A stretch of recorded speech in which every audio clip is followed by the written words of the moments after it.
이 척박한 밭두기 하나에 병든 시어머니까지 얹어주는 게 무슨 몫이란 말입니까?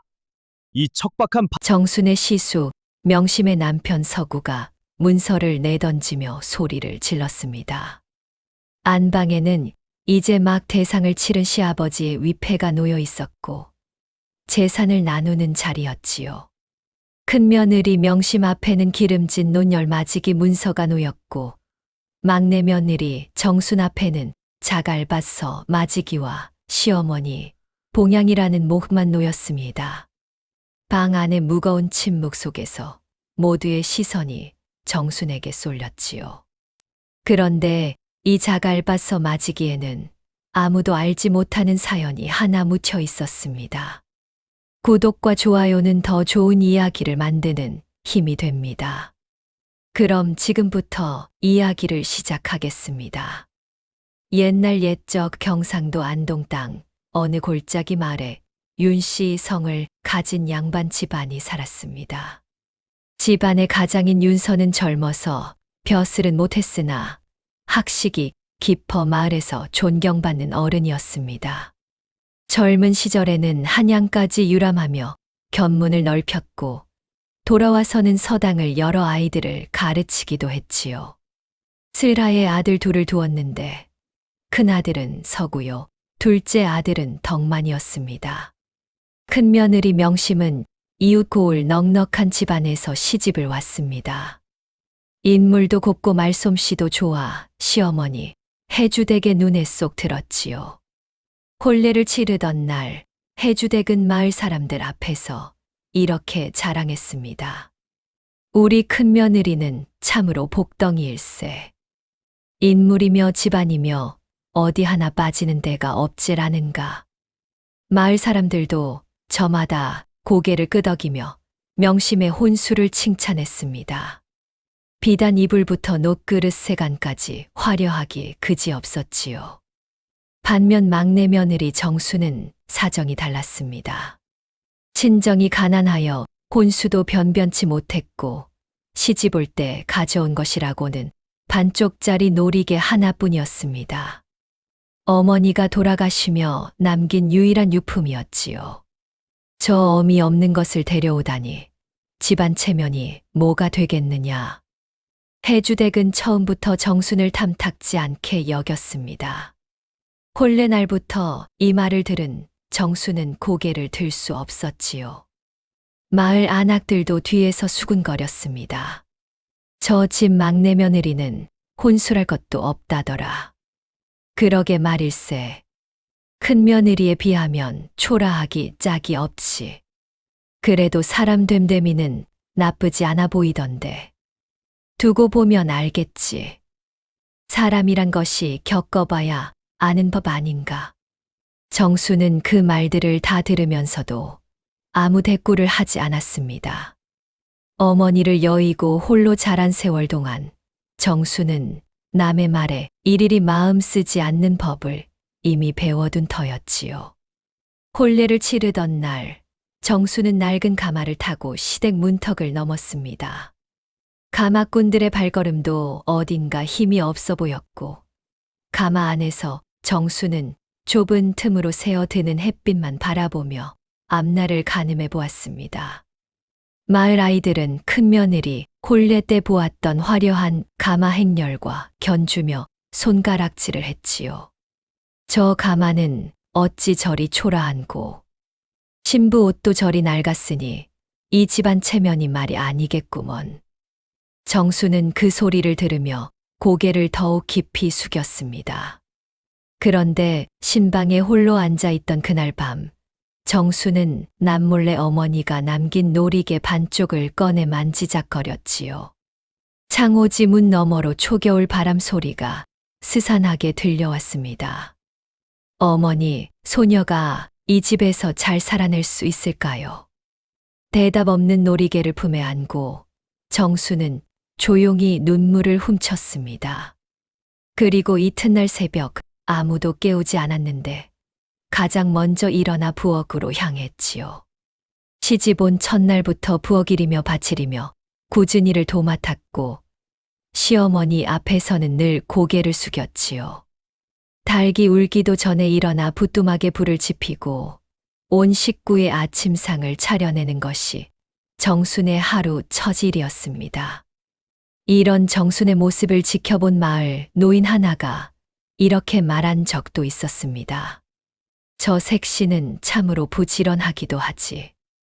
겉모습만 보고 사람을 판단해서는 아니 되는 법일세. 어머님, 진지 드셨습니까? 정순의 인사는 언제나 또박또박하고 다정했습니다. 하지만 돌아오는 대답은 차가웠지요. 먹었다. 내가 물어 무엇 하겠느냐. 정순은 그렇게 바치를 마치고 돌아온 다음이면 남편 덕만이 몰래 손을 잡아주며 위로를 건네곤 했습니다. 부인, 오늘도 고생 많았소. 내가 힘이 되어주지 못해 미안하오. 아닙니다, 서방님. 서방님이 곁에 계신 것만으로도 큰 힘이 됩니다. 덕만은 비록 어머니 앞에서는 큰 소리 한 번 내지 못하는 사람이었지만 정순에게만큼은 다정한 남편이었습니다. 밤이 깊으면 몰래 아궁이에 불씨를 살려 정순의 언손을 녹여주기도 하고 힘든 내색 없는 아내를 대신해 물동이를 짊어지기도 했지요. 당신은 어찌 그리 참기만 하시오. 나 같으면 진작 어머니께 대들었을 것이오. 참는다고 무너지는 것이 아니라 오히려 참는 것이 나를 지키는 길이라 생각합니다. 정순의 그 말에 덕만은 늘 고개를 끄덕였습니다. 당신은 참으로 속이 깊은 사람이오. 내 언젠가 이 은혜를 반드시 갚겠소. 세월이 흘러도 인행대는 변하지 않았습니다. 명심에게는 매일 아침 곱게 지은 옷을 챙겨주면서도 정순에게는 다 해진 무명옷 한 벌만 던져줄 뿐이었지요.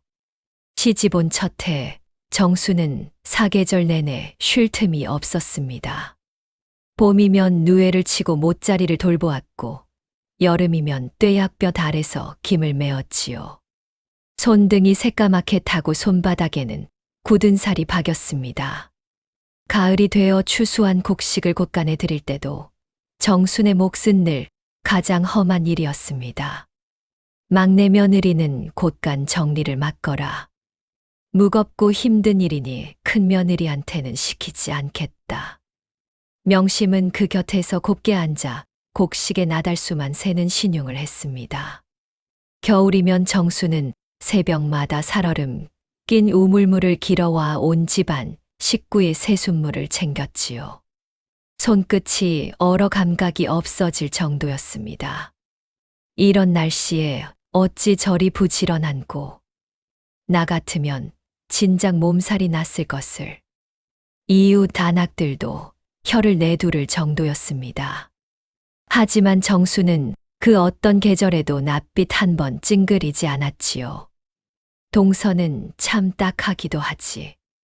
나는 그저 시어머님 마음이 그러하니 어쩔 수 없다 생각하네. 명심은 겉으로는 안쓰러운 척했지만 속으로는 이 차별을 은근히 즐기고 있었습니다. 추석이 되면 이 차별은 더욱 두드러졌습니다.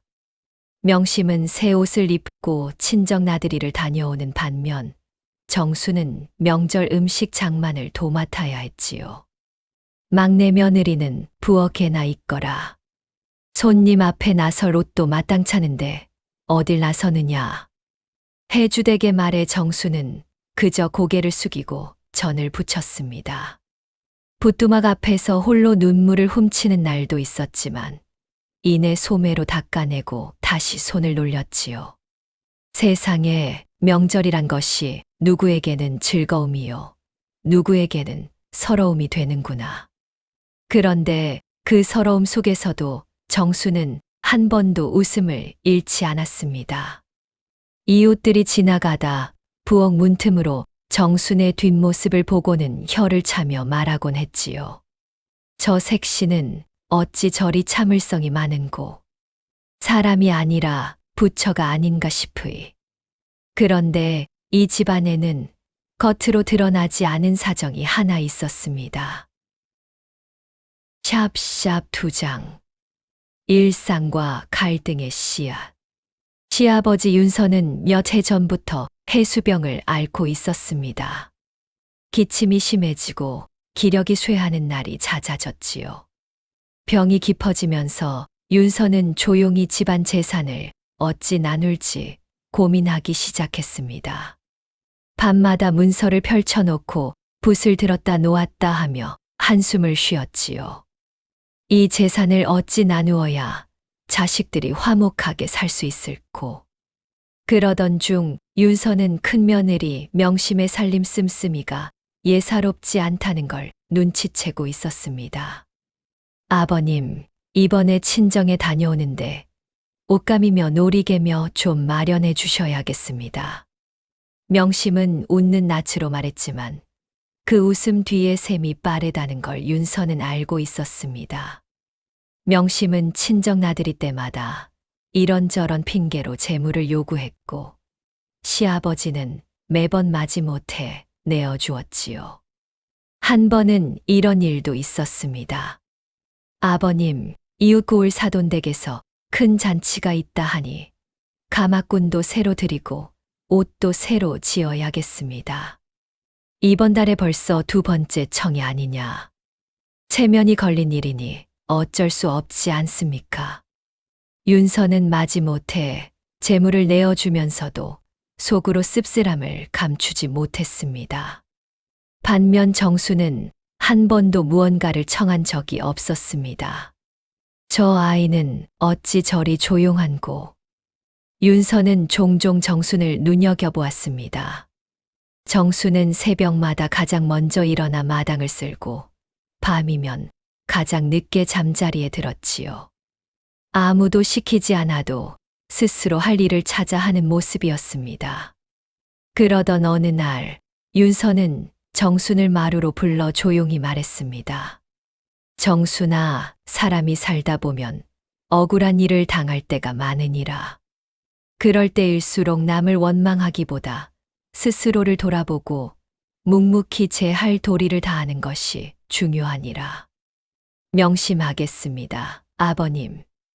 세상 사람들은 당장 눈에 보이는 것으로 사람을 판단하지만 하늘은 그 속마음까지 다 헤아리는 법이니라. 너는 그 점을 잊지 말거라. 정수는 이 가르침을 마음 깊이 새겼습니다. 훗날 숱한 고난 속에서도 정순이 흔들리지 않을 수 있었던 것은 바로 이날 시아버지가 남긴 말 덕분이었지요. 그러던 어느 날 윤서는 정순이 밭 언저리에서 낯선 풀을 캐 조심스레 갈무리하는 모습을 보았습니다. 그것이 무엇이냐? 정순이 놀라 몸을 움츠렸습니다. 예, 아버님. 어머님 기침에 좋다 하여 뒷산에서 캐왔습니다. 윤서는 그 풀을 유심히 들여다보았습니다. 예사 약초와는 인맥이 다르고 뿌리에서 나는 향도 진했지요. 오래 산속을 다녔던 윤서의 눈에는 예사 물건이 아닌 듯 보였습니다. 하지만 그날은 대수롭지 않게 넘겼습니다. 기특하구나. 내 정성이 참으로 갸륵하다. 아닙니다, 아버님. 당연히 해야 할 도리입니다. 윤서는 그 말에 속으로 크게 감탄했지만 겉으로 내색하지는 않았습니다. 그 무렵 윤서는 마을 아이들을 모아 틈틈이 그를 가르치고 있었지요. 하루는 정순이 서당 마당을 쓸다가 아이들이 글 읽는 소리를 듣고는 저도 모르게 걸음을 멈추었습니다. 자네도 글을 배우고 싶은 겐가? 윤서가 넌지시 물었습니다. 정수는 화들짝 놀라 고개를 저었습니다. 아, 아니옵니다. 소녀가 어찌 감히 부끄러워할 것 없느니라. 배움에는 신분도 남녀도 없는 법이니 짬이 날 때마다 이리 와서 들어도 좋다. 그날 이후 정수는 바치를 마친 저녁이면 몰래 서당 뒤편에 앉아 글 읽는 소리를 들었습니다. 처음에는 몇 글자 알아듣지 못했지만 시간이 흐르며 조금씩 눈에 들어오는 글자가 늘어갔지요. 흘바닥에 나뭇가지로 글자를 따라 써보기도 하며 하루하루 조금씩 배움을 쌓아갔습니다. 이 사실을 아는 이는 시아버지 윤서뿐이었습니다. 사람이 그를 알면 세상 이치를 더 깊이 볼 수 있느니라. 부디 게을리하지 말거라. 정수는 이 말을 가슴에 새겼습니다. 훗날 이 어렴풋한 글 공부가 뜻밖의 순간에 정순에게 큰 힘이 되어줄 것을 그때는 아무도 몰랐지요. 그 무렵 명심의 친정어머니가 딸을 보러 잠시 다니러 온 일이 있었습니다. 친정어머니는 명심의 씀씀이가 해픈 것을 보고 걱정스레 타일렀습니다. 얘야, 시집살이란 것이 늘 넉넉할 때만 있는 것이 아니니라. 좋은 시절에 아껴두어야 어려운 때를 넘길 수 있는 법이다. 어머니도 참 시아버님 재산이 이리 넉넉한데 무슨 걱정이십니까? 재산이란 것이 화수분이 아니거늘 어찌 그리 자신하는고. 또한 듣자니 내 서방이 요즘 바깥 출입이 잦다던데 행여 몹쓸 짓에 손대는 것은 아닌지 잘 살피거라. 명심은 어머니의 말을 그저 흘려들었습니다. 별일 아닙니다. 걱정 마시고 편히 쉬다 가십시오. 친정어머니는 며칠 머물다 돌아가며 못내 근심스러운 얼굴을 감추지 못했습니다. 그런데 이 걱정이 훗날 고스란히 현실이 될 줄은 그때는 명심 자신도 알지 못했지요. 한편 큰아들 서구는 근래 노름판을 기웃거리는 일이 잦았습니다. 처음에는 소일거리 삼아 시작한 것이 점점 판이 커지고 있었지요. 명심은 이 사실을 시어머니에게 숨기고 있었습니다.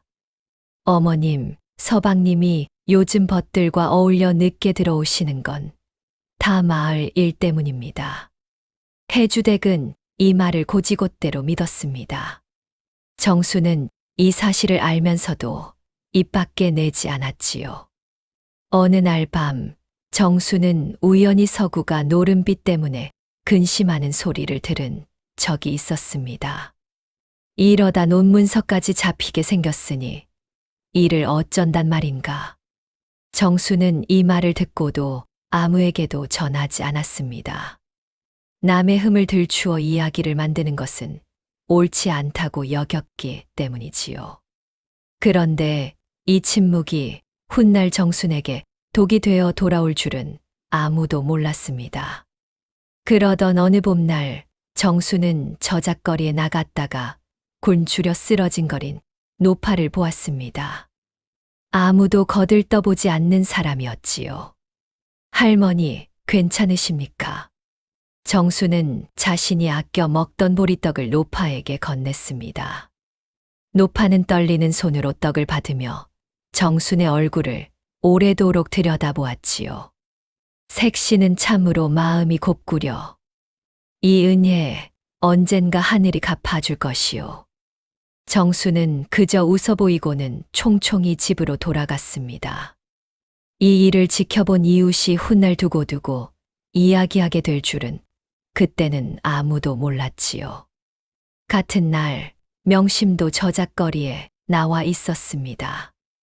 명심은 비단 옷감 앞에서 한참을 서성이더니 값을 깎지도 않고 가장 비싼 것으로 여러 피를 사들였습니다. 큰 며느리께서는 씀씀이가 참으로 시원시원하시구려. 장사꾼의 아부의 명심은 흡족한 미소를 지었습니다. 이 정도는 되어야 이 마을에서 체면이 서는 법이지요. 정순이 지나가다 이 광경을 보았지만 아무 말도 하지 않고 조용히 자리를 지나쳤습니다. 그런데 그날 저녁 옥분이 정순에게 이 일을 전하며 혀를 찼습니다. 자네도 보았는가? 형님 댁이 오늘 비단을 얼마나 사들였는지 아는가?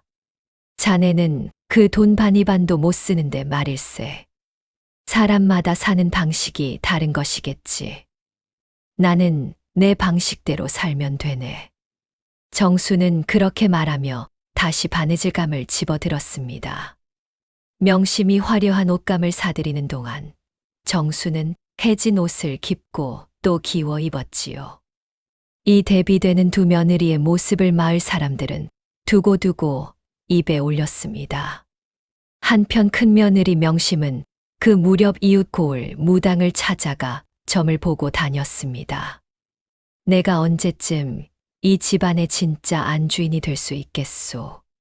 큰 며느리 사주에 재물운이 강하니 조만간 큰 땅을 얻을 것이요.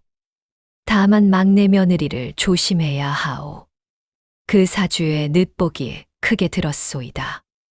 명심은 이 말을 듣고 코웃음을 쳤습니다. 막내 며느리가 무슨 늦복이 있단 말인가. 혼수도 없이 시집 온 것을. 하지만 마음 한구석에는 알 수 없는 불안이 남았습니다. 그날 이후 명심은 정순을 더욱 견제하기 시작했지요. 시아버지의 기침 소리가 밤마다 깊어지고 있었습니다. 그때였습니다. 마을의 초상집 곡소리가 잦아지고 흉흉한 소문마저 돌기 시작했지요. 샵샵 3장. 사건 발생. 그해 겨울 윤서는 결국 자리에서 일어나지 못했습니다. 온몸이 쇠약해져 미음조차 넘기기 어려운 날이 이어졌지요.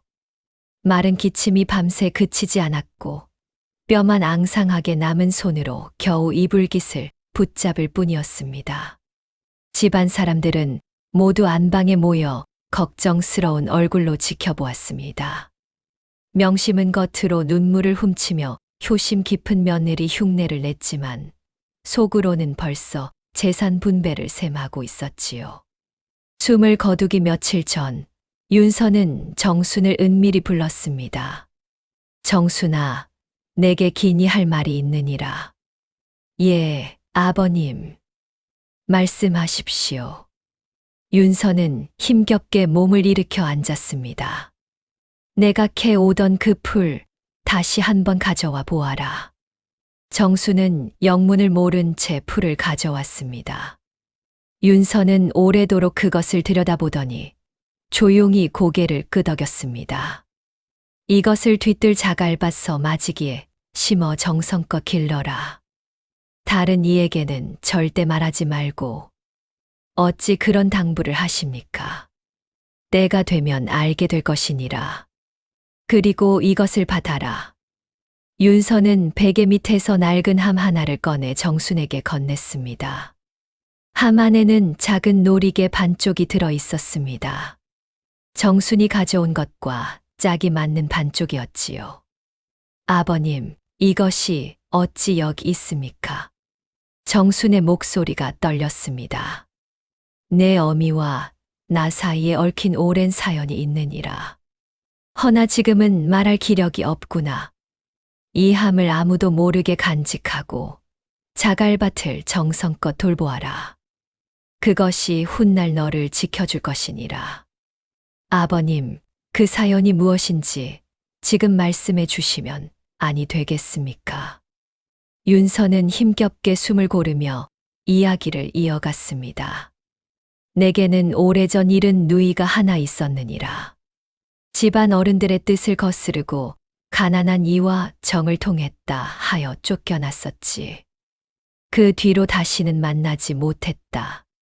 세월이 흘러 내 어미가 바로 그 누이의 벗이었다는 것을 나중에야 알게 되었느니라. 내 어미가 이 놀이개 반쪽을 지니고 있었던 것도 내 누이가 마지막으로 남긴 정표였기 때문이니라. 그런 사연이 소녀는 전혀 몰랐습니다. 내 어미도 자세히는 말해주지 않았을 것이다. 다만 하늘이 정한 인연이란 것이 이리도 질기게 이어지는구나 싶어 내 마음이 무겁구나. 부디 참고 견디거라.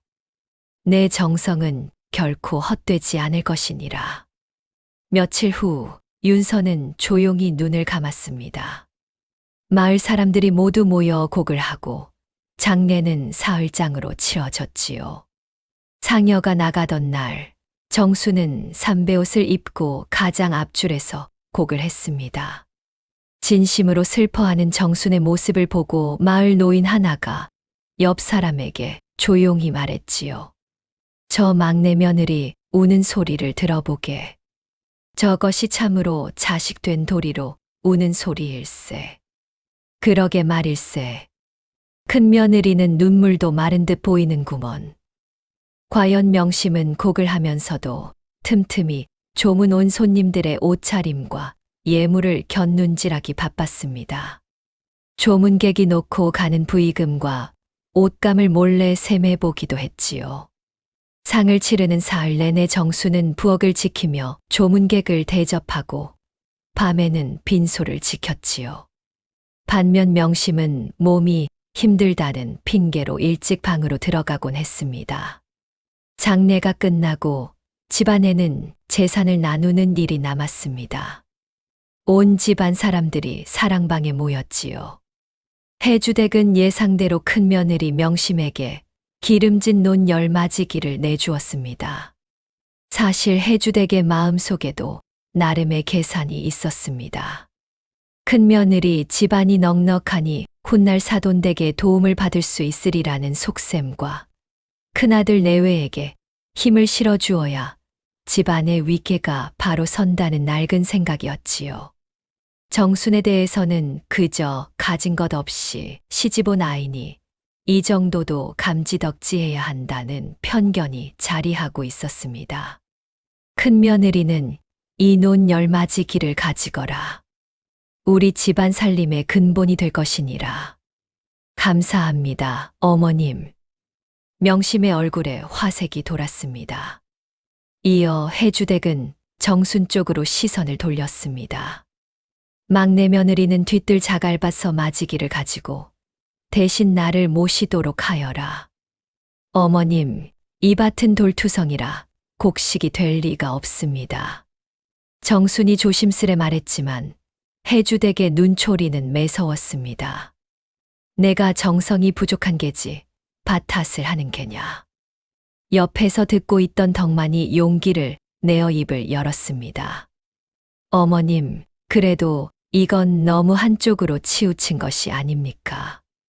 형님 매회는 논을 10마지기나 받는데 저희는 자갈밭에 어머님 봉양까지 떠맡으니 내 이놈 장남 내외를 우선하는 것이 이 집안의 법도이거늘 감히 어미 뜻에 토를 다는 게냐. 해주댁의 호통의 덕만은 그만 입을 다물고 말았습니다. 서구는 곁에서 애써 태연한 척했지만 속으로는 안도의 한숨을 내쉬고 있었지요. 명심 역시 흡족한 미소를 감추지 못했지요. 정수는 더 이상 말을 잇지 못했습니다. 그런데 정순의 품속에는 시아버지가 남긴 함과 당부가 조용히 자리하고 있었습니다. 괜찮습니다, 서방님. 아버님께서 다 뜻이 있어 하신 일이니 소녀는 이대로 따르겠습니다. 정순의 그 말에 해주댁은 클깃 곁눈질을 했지만 이내 못 들은 척 자리에서 일어섰습니다. 이 소식은 곧 마을에 퍼졌습니다. 이웃들은 저마다 한마디씩 보탰지요. 그 집 재산 나누는 꼴을 보았는가? 큰 며느리는 논을 10마지기나 받고 막내 며느리는 자갈밭에 시어머니 봉양까지 떠맡았다더구먼. 세상에 그런 법이 어디 있나. 참으로 야박한 시어머니로세. 이 말이 돌고 돌아 훗날 이 이야기의 제목으로까지 남게 될 줄은 그때는 아무도 몰랐습니다. 정수는 이런 뒷말을 듣고도 묵묵히 자신의 몫을 받아들였습니다. 봄이 되자 정수는 자갈밭으로 나갔습니다. 돌을 골라내고 흙을 뒤집는 일은 하루 이틀에 끝나지 않았지요. 밭 한쪽에는 어른 주먹만 한 돌부터 아이 머리만 한 바위까지 뒤섞여 있었습니다. 정수는 이것들을 하나하나 손으로 캐내어 밭 가장자리에 쌓아 올렸지요. 며칠 만에 그 돌무더기가 작은 언덕을 이룰 정도였습니다. 이런 밭에서 뭐가 자란다고 저리 애를 쓰는지 지나가던 동네 안악이 혀를 찼습니다. 정수는 대꾸 없이 돌을 하나씩 캐냈습니다. 손바닥이 갈라지고 피가 맺혀도 멈추지 않았지요. 하루 종일 밭에서 씨름하다 저녁이면 손목이 퉁퉁 부어올랐습니다. 남편 덕만이 옆에서 거들려 했지만 그마저도 여의치 않았습니다. 내가 관아에 부역을 나가야 하니 밭일은 당신 혼자 해야겠소. 미안하오. 괜찮습니다, 서방님. 소녀 혼자서도 할 수 있습니다. 정수는 그렇게 홀로 돌을 캐고 흙을 골랐습니다. 밤이면 시어머니 방으로 가 병수발을 들었습니다. 해주댁은 몇 해 전부터 무릎이 좋지 않아 자리보전하는 날이 많았지요. 어머님, 다리 좀 주물러 드리겠습니다. 됐다. 내 손은 흙투성이라 더럽다. 정수는 그래도 손을 씻고 다시 다가갔습니다. 이런 나날이 봄부터 여름까지 이어졌지요. 여름이 되자 자갈밭 한쪽에서 정순이 심은 낯선 풀이 제법 자라 있었습니다. 정수는 아무도 모르게 아침 저녁으로 물을 주고 잡초를 뽑았지요. 이웃들은 이것이 그저 약초려니 여길 뿐 예사 물건이 아니라는 것은 짐작조차 못했지요. 가을 거지 철이 되자 자갈밭에서도 어렵사리 잡곡 몇 되가 나왔습니다. 밭이랑 사이사이 억센 돌부리를 피해 자란 나달이라 그런지 여느 곡식보다 알이 작고 단단했지요. 정수는 그것으로 죽을 쑤어 시어머니 상에 올렸습니다. 어머님, 올해 처음으로 우리 밭에서 난 곡식입니다. 드셔 보십시오. 해주댁은 마지못해 한술 떴지만 이내 퉁명스레 말했지요. 맛이야 다른 곡식과 다를 게 있겠느냐. 그래도 정수는 서운한 기색 하나 없이 웃어 보였습니다. 큰며느리 명심은 넉넉한 논을 얻고 나자 오히려 게을러졌습니다. 일꾼을 부려 농사는 맡기고 자신은 마실을 다니며 시간을 보냈지요. 곱게 차려입고 이웃 마을 잔치마다 빠지지 않고 다녔습니다. 동서, 이 좋은 계절의 밭에서만 사는 겐가. 옷이라도 좀 신경 쓰지 그러나. 명심이 웃으며 던진 말에 정수는 그저 고개만 숙였습니다. 저는 이 편이 마음이 편합니다. 참 특이한 사람일세. 명심은 그렇게 말하고는 옷자락을 나부끼며 사라졌습니다. 정수는 다시 밭으로 돌아가 돌을 골랐지요. 샵샵샵사에 이 문전박대. 여름이 깊어지자 해주댁의 무릎병이 더 심해졌습니다. 명심의 도움이 필요한 날이 있었지만 명심은 갈수록 발길을 끊었습니다. 어머님, 오늘은 몸이 좋지 않아 못 가겠습니다. 핑계는 매번 달랐지만 본심은 하나였지요. 시어머니 수발은 귀찮은 일이었습니다. 처음 한두 번은 해주댁도 그러려니 넘겼습니다. 하지만 명심의 발길이 점점 뜸해지자 마음 한구석이 서운해지기 시작했지요. 동서는 어찌 저리 발길이 뜸하냐. 정순이 조심스레 묻자 명심의 낯빛이 순간 굳었습니다. 내가 어머님 안 챙긴다고 말하는 겐가. 자네가 목도 없이 얹혀 사니 당연히 그 일 하는 거지. 나까지 나설 이유가 무언가. 그런 뜻이 아니었습니다, 형님. 됐네. 나도 내 살림 챙기기 바쁘이. 정수는 가슴이 답답했지만 아무 말도 하지 못했습니다. 그런데 이런 일이 반복되니 해주댁은 오히려 정순에게 화풀이를 하기 시작했습니다. 내가 큰며느리한테 뭐라 한 게냐. 요즘 왜 발길이 뜸한지 아느냐. 어머님, 저는 아무 말도 하지 않았습니다. 거짓말 마라. 내가 늘 시샘하는 눈치였느니라. 어머님, 소녀가 어찌 형님을 시샘하겠습니까? 그저 어머님을 모시는 것이 소녀의 도리라 여길 뿐입니다. 말은 잘하는구나. 그 입만 믿을 수 있다면 좋으련만. 정수는 그 자리에서 물러나며 마음을 다잡았습니다. 언젠가 형님도 이 오해를 풀어줄 날이 오리라 믿고 싶었지요.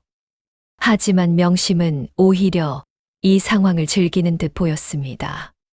동서가 저리 참는 것을 보니 어머님도 결국 내 편을 들어주시는구나. 명심은 남편 서구에게 이렇게 속삭이며 흡족한 미소를 지었습니다. 정순의 인내가 오히려 명심의 교만을 키우는 꼴이 되고 만 것이지요. 억울함이 목까지 차올랐지만 정수는 꾹 눌러 삼켰습니다. 세상에 착한 마음이 이토록 의심받을 수도 있는 것일까요? 그날 밤 정수는 몰래 자갈밭으로 나가 눈물을 훔치며 풀에 물을 주었습니다. 아버님, 이것이 정말 저를 지켜줄 수 있습니까? 풀은 어느새 무릎 높이까지 자라 있었습니다. 잎이 넓고 뿌리 쪽에서 은은한 향이 났지요. 정수는 그 향을 맡으며 조금씩 마음을 다잡았습니다. 그래, 아버님 말씀을 믿고 견뎌보자. 정수는 눈물을 닦고 다시 물동이를 채웠습니다. 이 무렵 정순에게는 마음을 나눌 이웃벗이 하나 있었습니다. 옆집에 사는 옥분이라는 평민 안악이었는데 정순과 비슷한 처지로 시집와 고생하며 정이 든 사이였지요. 자네도 참 딱하네. 시어머님이 어찌 저리 매정하실꼬. 괜찮네. 언젠가는 나아지겠지. 자네는 어찌 그리 태평한가. 나 같으면 벌써 화병이 났을 것이네. 정수는 그저 웃어 보였습니다. 화를 낸다고 상황이 나아지는 것은 아니지 않은가.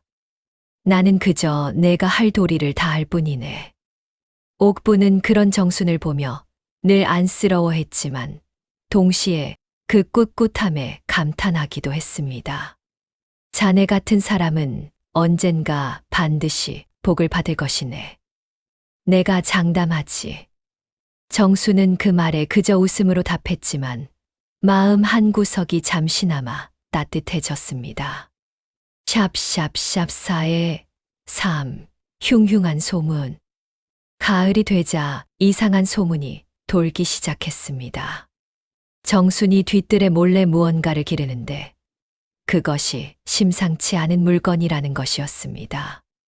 저 집 막내 며느리가 뒤뜰에 이상한 풀을 기른다더라.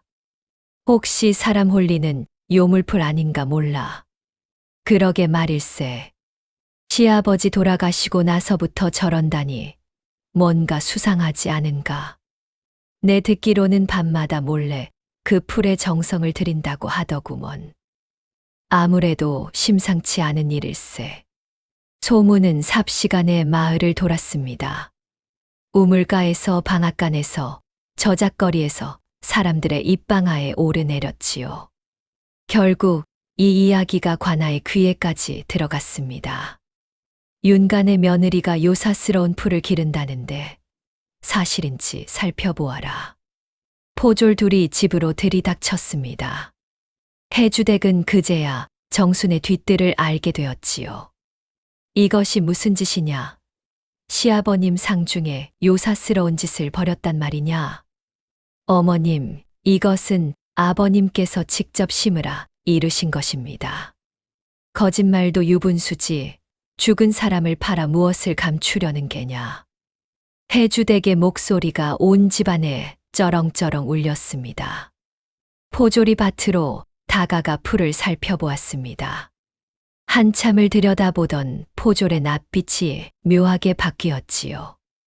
이보시오, 이것은 예사풀이 아닌 듯한데 함부로 뽑지 마시오. 현감 날있게 아뢰야겠소. 포졸들이 돌아간 뒤에도 해주댁의 의심은 풀리지 않았습니다. 내가 무슨 수작을 부리는지 몰라도 이 집에 재앙을 불러들이면 가만두지 않을 것이다. 어머님, 소녀는 그저 아버님 말씀을 따랐을 뿐입니다. 시끄럽다. 감히 죽은 시아버님을 핑계 삼는 것이냐? 정수는 억울했지만 반박할 힘조차 없었습니다. 큰 며느리 명심은 이 소동을 전해 듣고 오히려 은근히 기뻐했습니다. 저것이 드디어 사고를 치는구나. 잘 됐다. 명심은 남편 서구에게 이렇게 속삭였습니다. 여보, 이 기회를 잘 이용하면 우리에게 좋을 일이 생길지도 모릅니다. 무슨 말이요? 두고 보십시오. 제게 다 생각이 있습니다. 그런데 이 소동이 가라앉기도 전에 더 큰 일이 기다리고 있었습니다.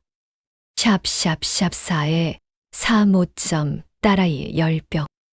그 무렵 정순에게는 67살 된 딸 하나가 있었습니다. 이름은 언년이라 불렀지요. 정순의 유일한 낙이자 위로였습니다. 그런데 겨울 초입, 언년이가 갑자기 고열에 시달리기 시작했습니다. 밤새 열이 내리지 않고 숨소리마저 거칠어졌지요. 어머님, 언년이가 많이 아픕니다. 의원을 좀 불러주십시오. 정순이 다급히 해주댁에게 청했습니다. 하지만 돌아온 대답은 매정했습니다. 의원 부를 돈이 어디 있느냐.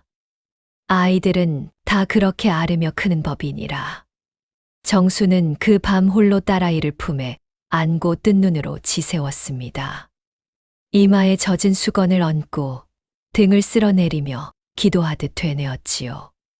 언년아, 제발 견디어 다오. 엄마가 곁에 있느니라. 날이 밝을 무렵 다행히 열이 조금씩 내리기 시작했습니다. 정수는 눈물을 흘리며 딸아이를 끌어안았습니다. 세상에 이 어린 것이 무슨 죄가 있어 이리 고생을 하는고. 이 일이 있은 후 정수는 자갈밭에 풀 한 뿌리를 몰래 다려 두었다가 아이가 약해질 때마다 조금씩 먹였습니다. 신기하게도 언년이는 그 후로 잔병치레가 눈에 띄게 줄었지요. 정수는 이때부터 이 풀이 예사 물건이 아니라는 것을 어렴풋이 짐작하기 시작했습니다. 샵샵샵4에 36점 뒷산 치서. 언년이가 앓고 난 뒤 정수는 감사한 마음에 비싼 산신당을 찾아 치성을 드리기로 했습니다. 이른 새벽 정수는 정갈한 물 한 그릇과 떡 한 조각을 들고 홀로 산을 올랐습니다. 산신령님, 부디 이 아이를 지켜주시고 소녀의 정성이 헛되지 않게 하여 주시옵소서. 정수는 두 손을 모으고 오래도록 절을 올렸습니다.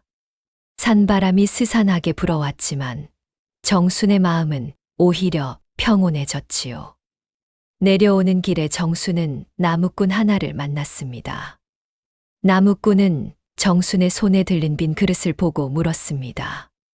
색시는 이 새벽에 무슨 일로 산을 다녀오시오? 딸아이 병이 나아 감사 인사를 드리고 오는 길입니다. 허허, 참으로 정성이 지극하시구려. 그런 마음이면 산신령님도 필시 굽어 살피실 것이오. 정수는 그 말에 조용히 미소 지으며 산길을 내려왔습니다. 집으로 돌아오는 발걸음이 그날따라 유난히 가벼웠지요. 샵샵샵4에 37점 마을회. 한편 자갈밭 소문이 커지자 마을 어른들이 정자에 모여 이 일을 의논하는 자리를 가졌습니다. 그 집 며느리가 요망한 풀을 기른다는데 마을에 재앙이 미치지 않을까 걱정일세. 허나 그 며느리 평소 행실을 보면 그리 나쁜 사람 같지는 않은데 말일세. 마을 훈장이 나서서 신중하게 말했습니다. 함부로 판단할 일이 아니오. 사람을 알려면 그 행실을 보아야지 뜬 소문만으로 죄인 취급을 해서는 아니 될 것이오. 내 알기로 그 며느리는 서당 근처에서도 늘 예의를 갖추었고 굴주린거린을 돕는 것도 여러 번 보았소이다. 이 말에 몇몇은 고개를 끄덕였지만 몇몇은 여전히 의심을 거두지 못했습니다. 그래도 관아에 알려 확실히 짚고 넘어가는 것이 마을의 안녕을 위해 낫지 않겠소. 결국 마을 회의는 관아에 이 사실을 알리기로 결정했습니다. 이것이 훗날 정순이 억울하게 문초를 당하는 빌미 중 하나가 되고 말았지요. 그런데 이 소동이 가라앉기도 전에 더 큰 일이 기다리고 있었습니다. 샵샵샵4에 4.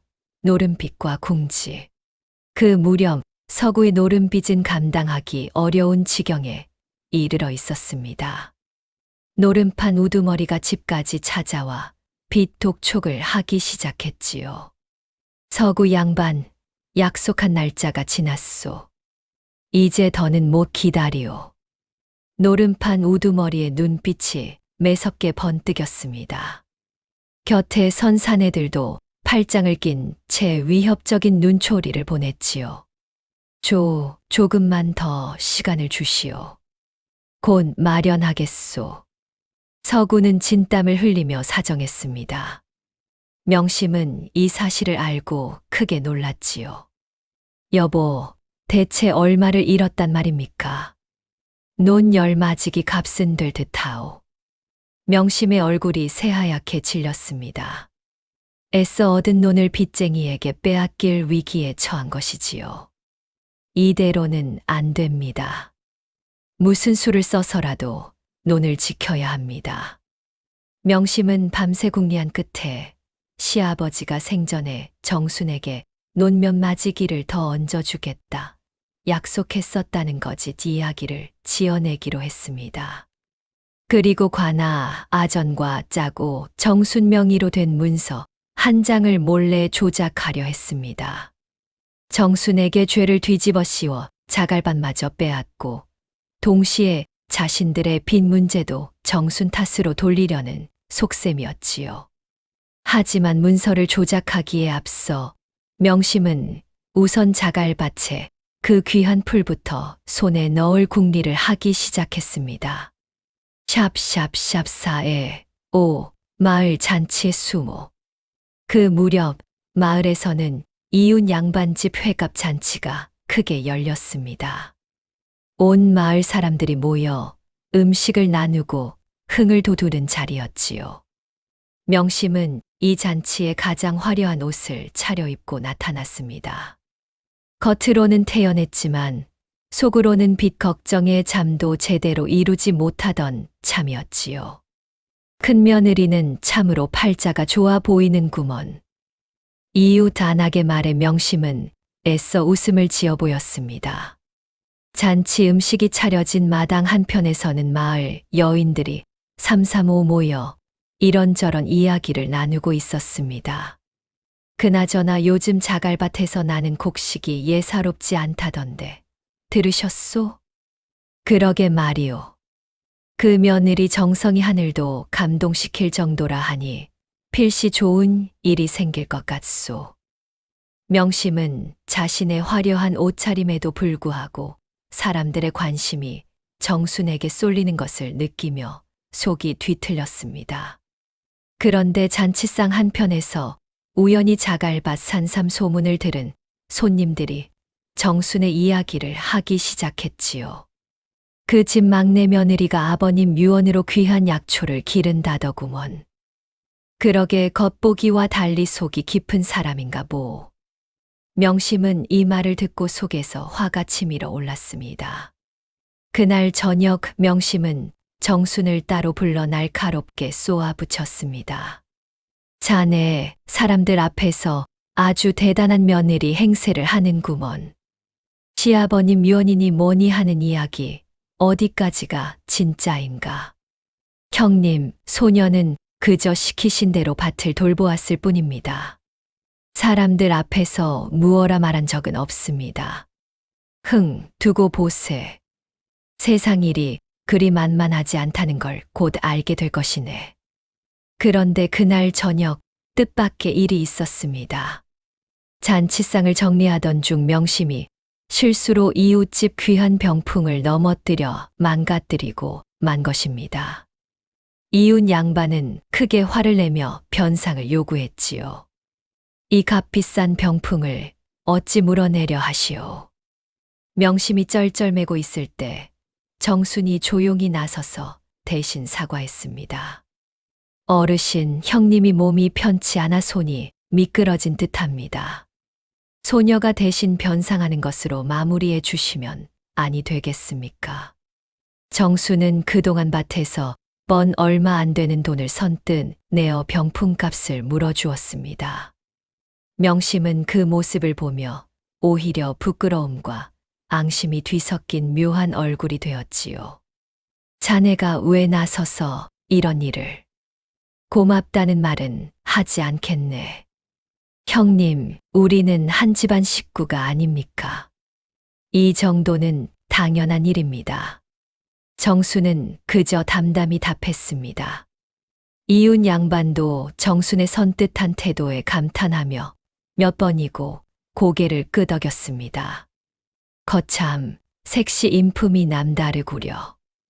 이런 며느리를 둔 집안은 복이 넘칠 것이오. 하지만 명심의 마음속에는 고마움보다 오히려 열등감이 자리 잡았습니다. 저것이 자꾸 나를 초라하게 만드는구나. 정수는 그 말에 서늘한 예감이 들었습니다. 그런데 이 예감은 얼마 지나지 않아 현실이 되고 말았습니다. 샵샵샵4의 6. 빚쟁이의 그림자. 노름판 우두머리는 약속한 날이 지나도 돈을 받지 못하자 더욱 거칠게 나오기 시작했습니다. 어느 밤 술 취한 사내 셋이 횃불을 들고 윤씨 집 대문을 두드렸습니다. 서구 이놈, 당장 나와 빚을 갚아라. 집안이 발칵 뒤집혔습니다. 해주댁은 놀라 몸을 떨었고 명심은 방문을 걸어 잠근 채 나오지 않았지요. 사내들은 대문을 발로 차며 더욱 거세게 소리쳤습니다. 이 집구석에 사람이 없느냐? 빚진 자가 나와서 갚을 것이지 어찌 숨기만 하느냐? 이웃집에서도 놀라 등불을 밝히고 담장 너머로 기웃거렸습니다. 결국 이 소란을 잠재운 것은 정순이었습니다. 나리들, 밤이 늦었으니 우선 진정하시고 내일 다시 말씀 나누시지요. 이 댁은 상중이라 시끄러운 일을 벌이면 관아에서도 곱게 보지 않을 것입니다. 정순의 차분한 말에 사내들은 잠시 머뭇거리다가 결국 발길을 돌렸습니다. 이튿날 아침 해주댁은 정순을 불러 물었습니다. 어젯밤 그 사내들이 무슨 일로 온 것이냐? 내가 아는 바가 있느냐? 정순은 잠시 망설였습니다. 서구의 노름빚을 알고 있었지만 굳이 들추어 집안을 시끄럽게 하고 싶지 않았지요. 소녀도 자세한 사정은 모르오나 형님 댁과 관련된 일인 듯하니 직접 여쭤보심이 나을 듯합니다. 해주댁은 명심을 다그쳤지만 명심은 끝까지 발뺌했습니다. 어머님, 그저 지나가던 취객들이었을 뿐입니다. 정수는 이 거짓말을 듣고도 굳이 반박하지 않았습니다. 그런데 이 침묵이 오히려 명심에게 위기감을 더했지요. 자신의 약점을 아는 사람이 집안에 있다는 사실이 명심을 더욱 조급하게 만들었습니다. 밤마다 잠을 이루지 못하고 뒤척이며 명심은 점점 더 벼랑 끝으로 몰리는 듯한 기분에 사로잡혔습니다. 저 아이가 언젠가 이 일을 폭로할지도 모른다. 그 전에 손을 써야 한다. 샵샵샵4의 7. 위독한 밤. 그 무렵 해주댁의 무릎병이 갑자기 악화되어 며칠간 자리에서 일어나지 못하는 일이 있었습니다. 10가지 오르고 헛소리를 하는 지경에 이르렀지요. 어머님, 정신 차리십시오. 정수는 밤낮 없이 시어머니 곁을 지켰습니다. 이마에 젖은 수건을 얹고 손발을 주무르며 뜬 눈으로 밤을 지새웠지요. 명심은 이 소식을 듣고도 잠시 얼굴만 비추고는 곧 자리를 떴습니다. 의원을 불러야 하지 않겠느냐. 어머님, 제가 벌써 사람을 보냈습니다. 곧 오실 것입니다. 의원이 다녀간 뒤에도 해주댁의 열은 쉬이 내리지 않았습니다. 정수는 사흘 밤낮을 뜬 눈으로 간호했고 나흘째 되던 날 새벽에야 겨우 열이 내리기 시작했습니다. 어머님, 정신이 좀 드십니까? 해주댁은 힘겹게 눈을 뜨고 정순을 바라보았습니다. 내가 며칠이나 이러고 있었느냐? 나흘째이옵니다. 어머님, 무사히 깨어나셔서 참으로 다행입니다. 정순의 눈에서 눈물이 흘러내렸습니다. 그 진심 어린 눈물을 본 해주댁은 순간 알 수 없는 감정에 사로잡혔지만 이내 고개를 돌리며 짐짓 퉁명스레 말했습니다. 공연히 유난 떨지 말거라. 하지만 그날 이후 해주댁의 마음 한구석에는 미묘한 균열이 생기기 시작했습니다. 겉으로는 여전히 냉랭했지만 정순을 바라보는 눈빛이 조금씩 달라지고 있었지요. 그런데 이 미묘한 변화를 눈치챈 명심은 오히려 초조해지기 시작했습니다. 명심은 그날부터 더욱 서둘러 문서 조작을 밀어붙이기 시작했습니다. 샵샵샵 4에 8 한밤의 도둑질. 그에 앞서 명심은 한 가지 궁리를 더했습니다. 자갈밭의 풀이 예사 물건이 아니라는 소문을 듣고 차라리 그것을 몰래 훔쳐다 팔아 빚을 갚으면 어떨까 하는 생각이었지요. 어느 금은밤 명심은 남몰래 호미를 들고 자갈밭으로 향했습니다. 달빛조차 없는 캄캄한 밤이었습니다. 발밑에 채이는 돌부리마다 심장이 철렁 내려앉는 듯했지요. 이 풀만 뽑아가면 노름빛 걱정은 덜 것이다. 명심이 조심스레 풀뿌리 쪽으로 호미를 갖다 대는 순간 인기척이 났습니다. 걔 누구요? 정순이 물동이를 들고 나오다 명심을 발견한 것이었습니다. 명심은 화들짝 놀라 호미를 뒤로 감추었습니다. 형님, 이 밤중에 여기서 무엇을 하십니까? 아니. 그저 산책을 나온 것뿐이네. 정수는 명심의 손에 들린 호미를 흘낏 보았지만 굳이 캐묻지 않았습니다. 밤이 늦었으니 그만 들어가 쉬시지요. 명심은 식은땀을 흘리며 서둘러 자리를 떴습니다. 정수는 그 뒷모습을 보며 어렴풋이 짐작했지만 이번에도 굳이 소란을 만들고 싶지 않아 아무에게도 이 일을 말하지 않았습니다. 그런데 이 침묵은 훗날 오히려 정순에게 불리하게 작용하고 말았지요. 자네, 요즘 관아에 아는 사람 있다 하지 않았나? 부탁 좀 해야겠네. 명심은 몰래 아전 하나를 매수해 문서에 손을 대게 했습니다. 그런데 이 과정에서 서두르다 보니 도장 자국이 어긋나고 필체가 부자연스러워지는 실수를 저지르고 말았지요. 겨울이 되어 관아에서 마을 전체의 토지 대장을 새로 정리하는 일이 있었습니다.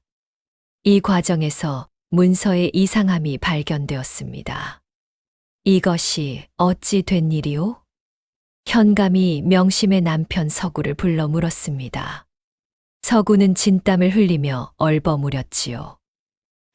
그것이 아버님께서 생전에 더 얹어주신다 하셨습니다. 허나 문서의 도장이 이상하오. 필체도 다른 듯한데 조사가 시작되자 서구는 다급해졌습니다. 명심과 몰래 상의한 끝에 두 사람은 엉뚱한 방향으로 화살을 돌렸습니다. 실은 막내 며느리가 자갈밭에서 이상한 풀을 기르며 관아를 홀리려 한다는 소문이 있었는데 혹 그것과 관련이 있는지 살펴보심이 어떻습니까? 그게 무슨 말이오? 막내 며느리가 아버님 도장을 몰래 손에 넣어 문서를 조작했을지도 모른다는 뜻입니다. 터무니없는 모함이었지만 마을에 이미 돌던 소문과 겹쳐지자 그럴듯하게 들렸습니다.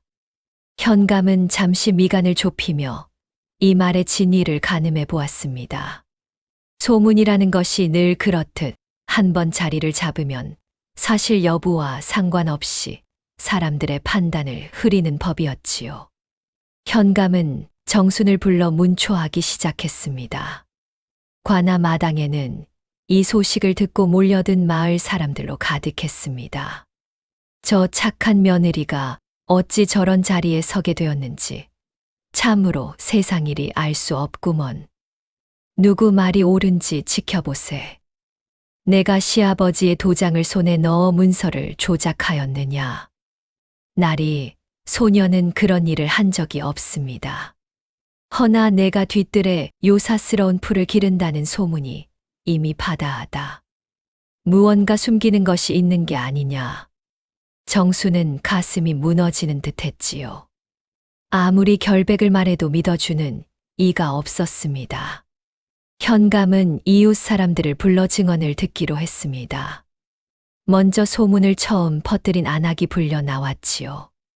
내가 저 며느리가 요사스러운 풀을 기른다고 처음 말했다는데 내 두 눈으로 직접 보았느냐. 그것이. 소인은 이웃에게 들은 말을 옮겼을 뿐이옵니다. 그렇다면 내가 그 말을 들었다는 이웃은 누구냐? 안악은 우물쭈물하며 제대로 답하지 못했습니다. 소문의 근원을 따라가니 처음 시작한 사람조차 명확하지 않았지요. 이어 정순과 가까이 지내던 이웃 노인이 불려 나와 증언했습니다. 날이 소인이 아는 바로는 저 색시가 지난 겨울부터 밭에서 무언가를 정성껏 기르는 것을 보았사온데 그것이 요사스러운 물건이라기보다는 오히려 무슨 약초 같아 보였사옵니다. 또한 저 색시는 평소 마을에서 인심을 잃은 적이 없는 사람이옵니다. 현감은 미간을 좁히며 생각에 잠겼습니다. 소문은 무성한데 정작 본 사람은 없고 오히려 평판은 나쁘지 않다. 허나 문서의 필체와 도장이 어긋난 것은 어찌 설명할 것이냐. 이때 명심이 재빨리 끼어들었습니다. 날이 저 며느리가 원래 손재주가 좋아 이것저것 흉내를 잘 냅니다. 필시 아버님 도장을 몰래 본떠 새긴 것이 틀림없사옵니다. 정수는 억울함에 목소리를 높였습니다. 날이 소녀는 결코 그런 짓을 하지 않았사옵니다. 부디 헤아려 주시옵소서. 현감은 잠시 붓을 내려놓고 정순을 지그시 바라보았습니다. 내가 그리 결백을 주장하니 묻겠다. 그렇다면 이 문서의 도장은 대체 누가 위조했다는 말이냐? 날이 소녀는 알지 못하옵니다. 다만 소녀는 아무 짓도 하지 않았음을 하늘에 두고 맹세하옵니다. 맹세만으로 죄가 씻기는 것은 아니니라. 허나 현감은 잠시 말을 멈추고 좌중을 둘러보았습니다. 형방이 조심스레 아뢰었습니다. 날이 아직 확실한 증좌가 나오지 않았으니 성급히 결론 지을 일이 아닌 줄로 아뢰옵니다. 그도 그러하다. 우선 옥에 가두어 더 살펴보도록 하라. 한편 이 문초를 지켜보던 젊은 형방 하나는 마음 한구석이 개운치 않았습니다. 그는 평소 꼼꼼하기로 소문난 사람이었지요. 아무래도 이상하다. 문서의 필체가 어긋난 것은 분명한데 정작 그것을 조작했다는 막내 며느리 쪽에서는 아무런 증좌도 나오지 않았단 말인가. 형방은 남몰래 큰 며느리 명심의 집 주변을 살피기 시작했습니다. 이웃에게 넌지시 묻기도 하고 관아 서리들 중 최근 씀씀이가 커진 자가 없는지 알아보기도 했지요. 밤이면 홀로 등불을 밝히고 대조해본 문서들을 펼쳐놓고 골똘히 생각에 잠기기도 했습니다. 이복에 요즘 아전 중에 갑자기 재물이 늘어난 자가 있는가? 글쎄요, 딱히. 참으로 그러고 보니 김아전이 얼마 전부터 새 옷을 해 입고 다니더이다. 형방은 이 말을 마음에 새겨두었습니다. 하지만 확실한 증좌 없이는 함부로 고할 수 없는 노릇이라 우선은 지켜보기로 했지요. 그런데 바로 그 무렵 정순이 옥리를 통해 유서의 존재를 알려온 것이었습니다. 정순이 옥에 끌려가는 모습을 마을 사람들이 담장 너머로 지켜보았습니다. 저런 그 착한 며느리가 어쩌다 저 지경이 되었나. 세상이 참으로 야속하구먼. 착하게 산다고 다 복받는 것도 아닌가 보. 몇몇은 눈물을 훔치기도 했고 몇몇은 분개하여 관아를 향해 삿대질을 하기도 했습니다. 이런 법이 어디 있단 말인가. 저리 착한 사람이 옥에 갇히다니. 하지만 정수는 옥으로 끌려가면서도 흔들리지 않았습니다. 하늘이 알고 아버님이 아시니 언젠가는 반드시 진실이 드러날 것이다. 그런데 마을 어귀에서 이 광경을 지켜보던 나지근거린 노파가 있었습니다. 봄날 정순에게 보리떡을 받았던 바로 그 노파였지요. 노파는 아무 말 없이 한참을 서 있다가 조용히 관아 쪽으로 발길을 옮겼습니다. 노파의 구분 등 위로 겨울 햇살이 희미하게 내려앉았지요. 문초가 끝난 뒤 정수는 옥에 갇히는 신세가 되었습니다. 온몸이 얼어붙는 겨울 옥사였지요. 어머님, 소녀는 정말 억울합니다. 한 번만 믿어주십시오. 정순이 옥 앞에 찾아온 해주댁에게 매달렸습니다. 하지만 돌아온 것은 싸늘한 말이었습니다.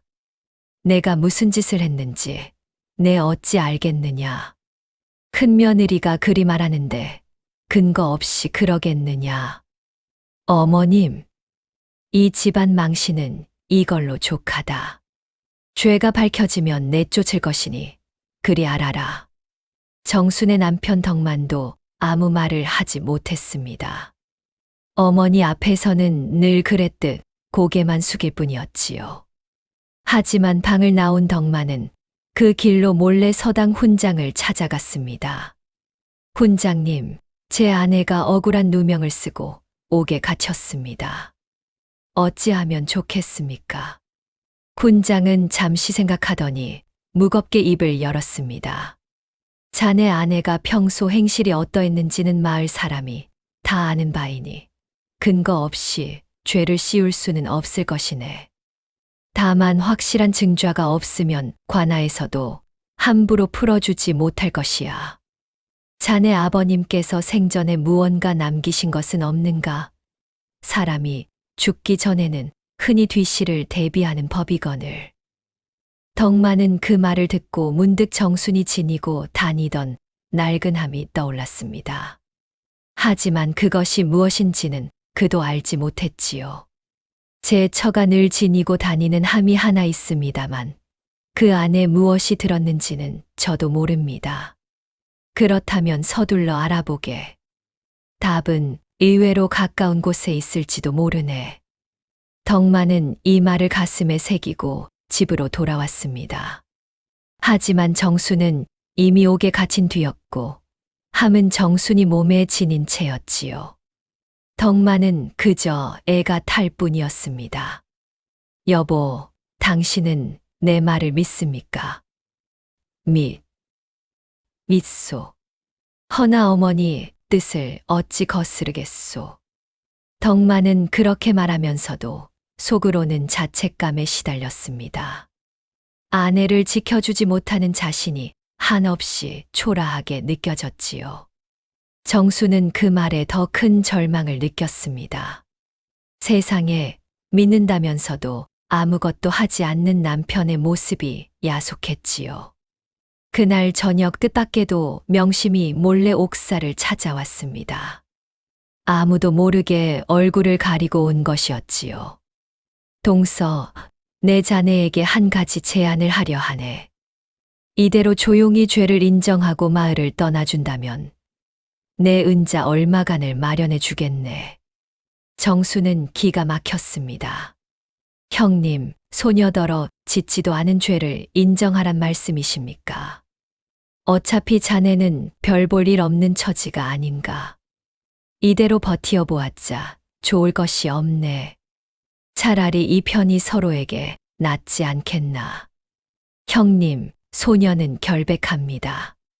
거짓으로 죄를 인정하는 것은 하늘을 속이는 일입니다. 소녀는 그리할 수 없습니다. 명심은 잠시 정순을 노려보다가 결국 아무 말 없이 자리를 떴습니다. 옥사를 나서는 명심의 발걸음이 유난히 무거워 보였지요.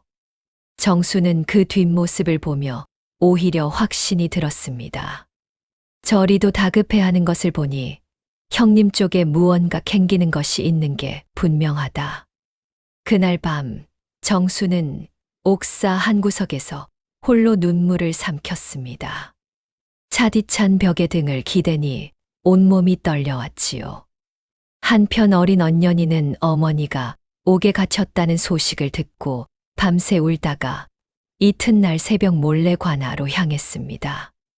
어린 것이 혼자 관아 앞에 서서 무릎을 꿇고 외쳤습니다.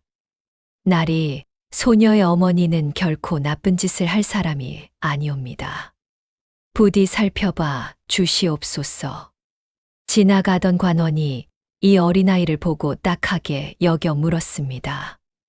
내가 누구의 딸이냐?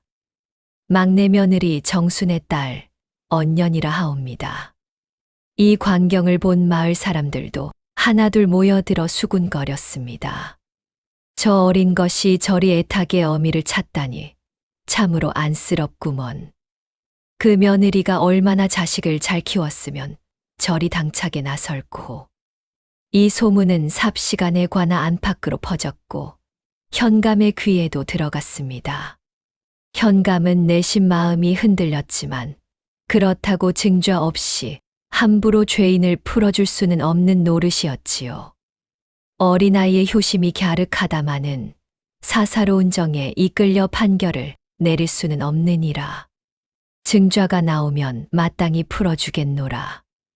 언년이는 그 말을 듣고도 포기하지 않고 매일 아침 관아 앞에 나와 무릎을 꿇었습니다.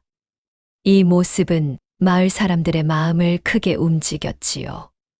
어릴 적 어머니가 병들어 누워있을 때 어린 정순의 손을 잡고 해주었던 말이 문득 떠올랐습니다. 정순아, 살다 보면 억울한 일을 당할 때가 있을 것이다. 그럴 때일수록 마음을 다잡고 정직하게 버티어야 하느니라. 하늘은 결국 진실을 알아보는 법이니라. 그때는 어렸던 정순이 그 말의 무게를 다 헤아리지 못했습니다. 하지만 지금 차디찬 옥사에 홀로 앉아 있으니 그 말이 뼈에 사무치도록 되새겨졌지요.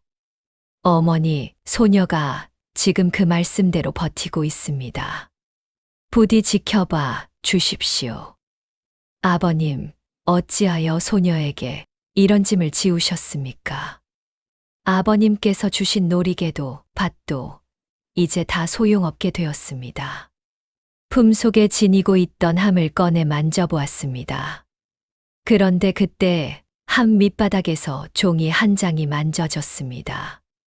정수는 지금껏 이 종이의 존재를 모르고 있었지요. 떨리는 손으로 종이를 펼쳐보니 낯익은 필체가 눈에 들어왔습니다. 시아버지 윤서의 글씨였습니다. 이것은 정순의 눈이 커졌습니다. 그런데 옥사 안은 너무 어두워 글자를 제대로 읽을 수가 없었지요. 정순은 그 종이를 품에 꼭 안고 날이 밝기만을 기다렸습니다.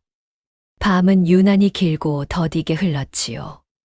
하지만 이제 정순의 마음속에는 두려움보다 신락 같은 희망이 자리 잡고 있었습니다. 아버님께서 분명 나를 지켜주실 무언가를 남기셨을 것이다. 이 어둠이 지나면 반드시 길이 열릴 것이야. 옥사를 지키던 늙은 옥지기는 밤새 웅크린 정순을 안쓰럽게 여겨 몰래 집단을 하나 더 가져다 주었습니다. 색시, 너무 상심 말게. 내 오래 이 일을 하며 수많은 죄인을 보아왔는데 자네 눈빛은 죄 지은 사람의 눈빛이 아닐세. 고맙습니다. 나리. 내일 아침 현감 나리께 다시 한번 억울함을 아뢰어 보게. 하늘이 무심치 않다면 반드시 길이 열릴 것이네. 정수는 그 말에 작은 위안을 얻었습니다. 집단 위에 몸을 뉘며 정수는 다시 한번 마음을 다잡았습니다. 그래, 포기하지 말자. 아버님께서 남기신 이 종이가 분명 무언가 알려줄 것이다. 샵샵 6장. 반전 해결. 이튿날 아침 정수는 옥사에 스며드는 빛에 의지의 종이를 읽어 내려갔습니다. 그것은 시아버지 윤서가 남긴 유서였습니다. 이 글을 읽는 이가 정순이라면 내 마지막 부탁을 전하는 것이니라. 뒤뜰 자갈밭에 심은 풀은 예사풀이 아니라 산삼의 일종이니 다 자라면 관아에 알려 나라에 바치도록 하여라. 또한 내가 지닌 놀이개 반쪽은 내 어미의 것이자 실은 내 죽은 누이의 유품이기도 하니라. 내 누이가 억울하게 집안에서 내쳐질 때 지니고 있던 것이니 내 어미와 내 누이가 한 마을에서 자란 벗이었던 인연으로 이것이 내게 흘러온 것이니라. 부디 이 땅과 인연을 함부로 여기지 말고 정성을 다해 지켜다오. 정수는 눈물을 흘리며 유서를 다 읽었습니다. 그동안 쌓였던 서러움과 억울함이 한꺼번에 밀려와 어깨가 들썩였지요. 그런데 유서 끝자락에는 한 문장이 더 있었습니다. 큰아들 내외가 재산을 탐하여 그릇된 짓을 벌일까 염려되어 이 유서와 함께 진짜 토지 문서 원본을 관아 창고 셋째 서랍에 맡겨두었느니라. 정수는 즉시 옥리에게 이 사실을 알렸습니다. 날이 소녀에게 시아버님께서 남기신 유서가 있습니다. 관아 창고에 진짜 문서가 있다 하니 확인해 주십시오. 옥리는 반신반의하며 이 사실을 현감에게 전했습니다. 현감이 아직 결정을 내리지 못하고 있을 때 뜻밖에도 거린 노파가 관아 마당에 나타나 무릎을 꿇었습니다. 날이 소인이 한 말씀 올리겠습니다. 내가 누구인데 감히 관아 마당에 들어왔느냐. 소인은 떠도는 거리니오나 지난 봄 저 며느리에게 굶주려 쓰러졌을 때 밥 한 덩이를 얻어먹은 은혜를 입었사옵니다. 그날 저 색시가 하는 말과 행동을 곁에서 보았는데 결코 남을 속일 사람이 아니었사옵니다. 부디 한 번만 더 살펴봐 주시옵소서. 현감은 뜻밖의 증언에 잠시 생각에 잠겼습니다. 사람이 살아온 행실을 보면 그 마음을 알 수 있는 법이지. 좋다, 믿져야 본전이니 창고를 뒤져보아라. 창고 셋째 서랍이라 하였느냐. 찾아보아라. 관원들이 창고를 뒤진 끝에 과연 그곳에는 윤서가 생전에 맡겨둔 원본 문서가 있었습니다. 봉투 겉면에는 윤서의 도장이 선명히 찍혀 있었지요. 대조해보니 명신 부부가 가진 문서는 도장을 위조하여 논새 맞이기를 더 얹은 것이 명백히 드러났습니다. 이때 앞서 홀로 조사를 이어오던 젊은 형방이 나서서 아뢰었습니다. 날이 소인이 따로 알아본 바로는 최근 김아전의 씀씀이가 부쩍 늘었다 하옵니다. 필시 이 문서 조작에 관여한 듯 하옵니다. 현감의 명으로 김아전을 잡아들여 문초하니 과연 명심에게서 은자를 받고 도장을 손댔다는 사실을 순순히 자백했습니다. 날이 소인이 큰 며느리의 청을 받고 딱 한 번 도장을 손댄 것이 전부이옵니다. 부디 목숨만은 살려주시옵소서. 이럴 수가. 그렇다면 문서를 조작한 것은 막내 며느리가 아니라 현감의 시선이 서구와 명심에게 향했습니다. 두 사람의 낯빛이 하얗게 질렸지요. 날이 그것은 오해이옵니다. 오해라니. 필체가 다르고 도장이 위조된 것이 이토록 명백한데 무슨 오해란 말이오. 여봐라, 이 자들을 문초하라. 서구와 명심은 결국 자백할 수밖에 없었습니다. 시아버지가 병중일 때 도장을 몰래 훔쳐 문서를 위조했다는 사실이 낱낱이 드러났습니다. 게다가 노름빛 때문에 그 죄를 정순에게 뒤집어 씌우려 했다는 사실도 밝혀졌지요.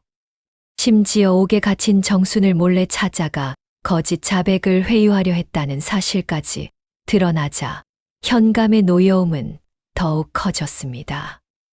내 이놈 노름빚을 갚으려고 죄 없는 아우 며느리에게 누명을 씌우다니. 그러고도 사람이라 할 수 있느냐. 게다가 옥중에 죄 없는 사람을 회유하여 거짓 자백까지 받아내려 했다니. 그 죄가 더욱 무겁도다.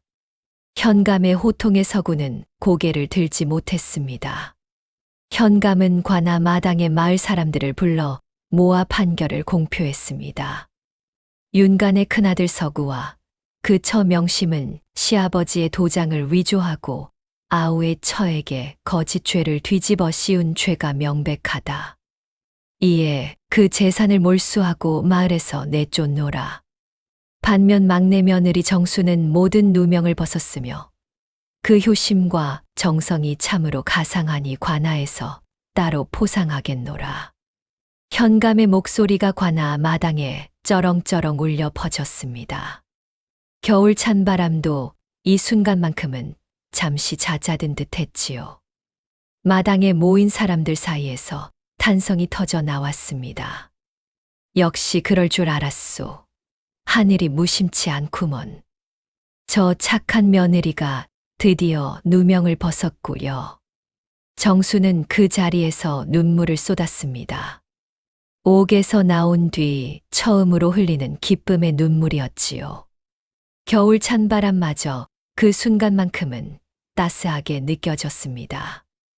이웃벗 옥분도 마당 한편에서 이 모습을 지켜보며 눈물을 훔쳤습니다. 거보게 내 자네가 반드시 복을 받을 것이라 하지 않았는가. 고맙네, 옥분이. 자네가 그리 믿어준 것도 큰 힘이 되었네. 이후로도 옥분과 정순의 우정은 변함없이 이어졌습니다. 두 집안은 대대로 가깝게 지내며 서로의 경조사를 함께 챙겼지요. 옥분은 훗날 자신의 딸에게도 정순의 이야기를 들려주며 이렇게 일렀습니다. 착한 마음을 지키는 벗을 두거라. 그런 벗은 평생의 보배가 되는 법이니라. 그날 이후 마을에는 이런 말이 새로 생겨났습니다. 큰 며느리는 땅을 갖고 막내 며느리는 시어머니를 가졌다더니 결국 남는 것은 정성과 인연이더라. 이 말은 오래도록 입에서 입으로 전해지며 마을 사람들이 자식이나 며느리를 나무랄 때마다 즐겨 쓰는 말이 되었습니다. 한편 처음 소문을 퍼뜨렸던 마을 안악도 뒤늦게 정순을 찾아와 고개를 숙였습니다. 내가 근거 없는 말을 함부로 옮겨 자네를 힘들게 했네. 참으로 미안하네. 괜찮습니다. 소문이란 것이 원래 걷잡을 수 없이 퍼지는 법이지요. 이제라도 이리 사과해 주시니 감사할 따름입니다. 정순의 너그러운 대답에 안악은 오히려 더 큰 부끄러움을 느꼈습니다. 자네 같은 사람을 의심했다니 내 눈이 참으로 어두웠던 게지. 이 일을 계기로 마을 사람들은 함부로 소문을 옮기는 일을 크게 경계하게 되었다고 합니다. 한편 정순의 자갈밭에 심긴 풀은 관아의 약재상이 살펴본 결과 참으로 귀한 산삼으로 판명되었습니다. 약재상은 뿌리를 이리저리 살펴보고 향을 맡아보더니 눈을 크게 떴습니다. 날이 소인이 30년 넘게 약재를 다루었으나 이런 산삼은 처음 보옵니다. 뿌리에 6갈래 잔뿌리가 나 있고 몸통에 가로 주름이 촘촘한 것이 좋기 50년은 묵은 산삼이 옵니다. 이런 자갈밭에서 이토록 귀한 산삼이 났다는 것부터가 하늘의 뜻이 아니고서야 설명이 되지 않사옵니다. 이것은 예사 산삼이 아니라 수십 년은 묵은 것이요. 나라에 바치면 큰 상이 내려질 것이요. 현감도 놀라움을 감추지 못했습니다. 허허, 이런 귀물이 자갈밭에서 났다니 참으로 기이한 일이로다. 이는 필시 하늘이 정직한 사람에게 내린 선물인 듯하구나. 정수는 시아버지의 뜻대로 이 산삼을 관아에 바쳤습니다. 조정에서는 이를 귀히 여겨 정순에게 상금과 함께 작은 벼슬자리를 남편 덕만에게 내렸지요. 교지가 내려오던 날 마을 사람들이 모두 모여 이 경사를 축하했습니다. 현감이 직접 나서서 교지를 읽어 내려갔습니다. 윤덕만을 이번에 종구품 참봉으로 제수하노니 이는 그 아내 정순의 정성과 효행이 나라에 알려진 덕이니라. 덕만은 감격에 겨워 교지를 받들고 절을 올렸습니다. 소인 이 은혜를 결코 잊지 않겠사옵니다. 덕만은 그날 밤 정순의 손을 꼭 잡고 말했습니다. 부인, 이 모든 것이 다 당신 덕이요. 내 이제야말로 당신께 진 빚을 조금이나마 갚는 듯하오. 서방님, 이것은 아버님의 뜻과 서방님의 인내가 함께 만든 결실입니다. 소녀 혼자 이룬 것이 아닙니다. 정순의 그 말에 덕만은 더욱 고개를 숙였습니다. 옥에서 풀려난 정순이 집으로 돌아오자 어린 언년이가 버선발로 뛰쳐나와 어머니 품에 안겼습니다. 어머니가 죽는 줄로만 알았습니다. 언년아, 미안하다. 이 어미가 이제 왔느니라. 정수는 딸아이를 꼭 끌어안고 한참을 눈물 지었습니다. 곁에서 지켜보던 마을 사람들도 함께 눈시울을 붉혔지요. 해주댁이 버선발로 뛰어나와 맞이했습니다. 해주댁은 그제야 모든 진실을 알게 되었습니다. 내가 그동안 무슨 짓을 한 겐가. 해주댁은 정순의 손을 잡고 눈물을 흘렸습니다. 미안하구나. 내가 눈이 어두워 좋은 며느리를 몰라보았느니라. 내 어미와 시아버님의 누이 사이에 그 깊은 인연도 모르고 너를 그리 박대했으니 내 어찌 낯을 들겠느냐. 어머님, 지난 일은 지난 일입니다. 소녀는 그저 어머님이 건강하시길 바랄 뿐입니다. 정순의 그 말에 해주댁은 더욱 서럽게 울었습니다. 내 마음이 이리 넓은 줄도 모르고 내가 참으로 어리석었느니라. 지난 겨울 그리 알았을 때 내가 사흘 밤낮을 뜬 눈으로 지켜준 것을 내 잊지 않았느니라. 그때 이미 알았어야 했는데 내 고집이 너무 세었구나. 어머님, 그런 말씀 마십시오. 소녀는 그저 며느리 된 도리를 다했을 뿐입니다.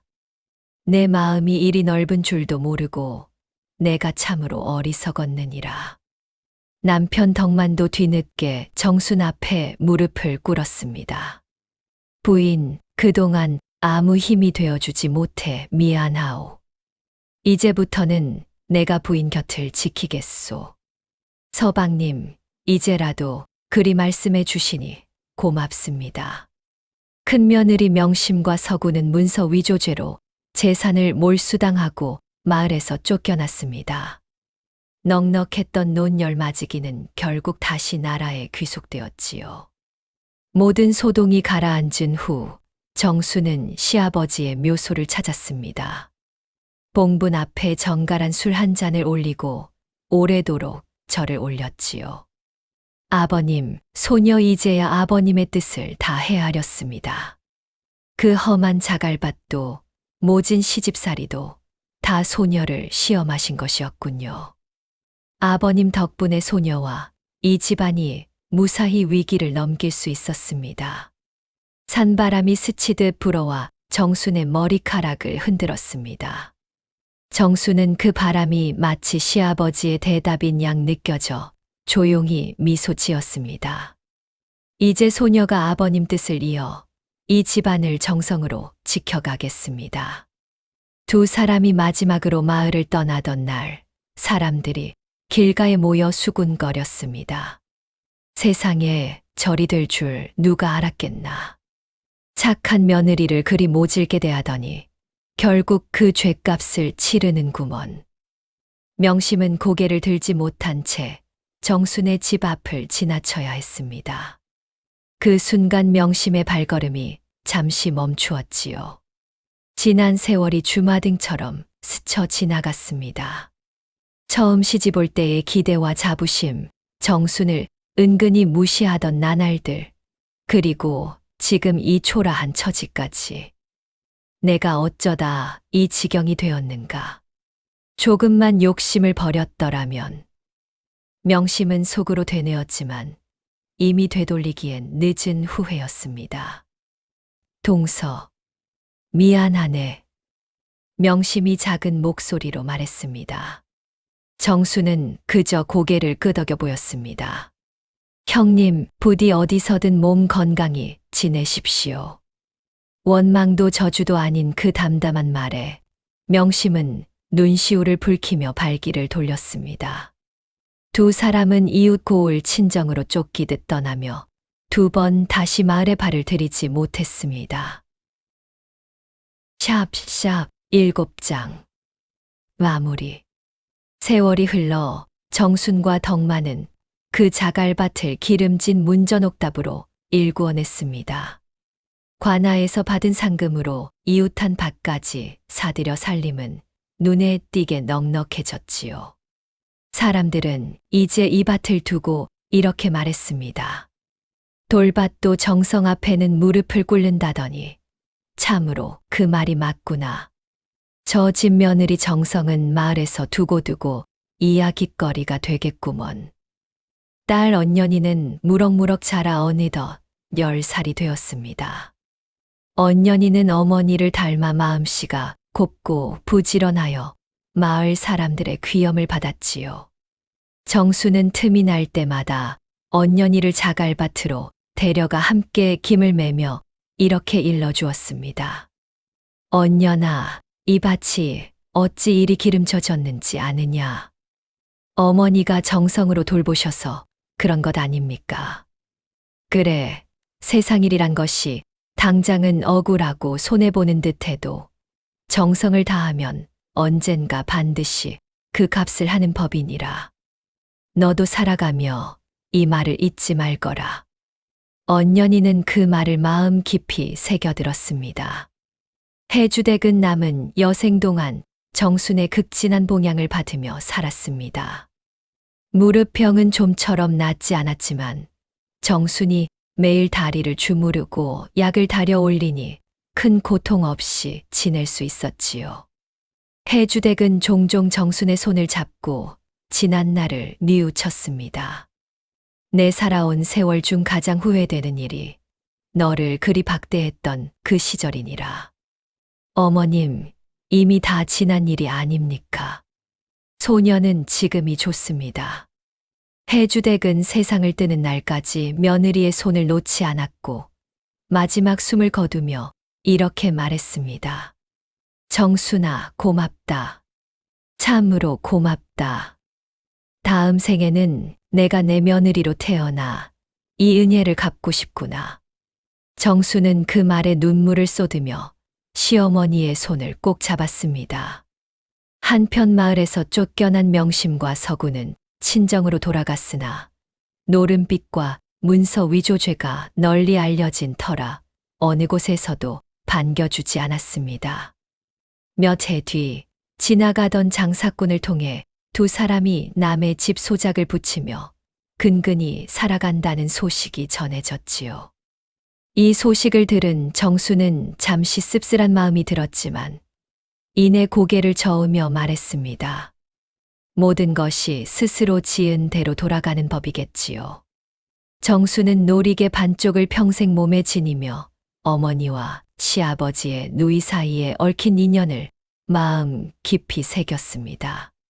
훗날 자식들에게도 이 이야기를 들려주며 이렇게 일렀지요.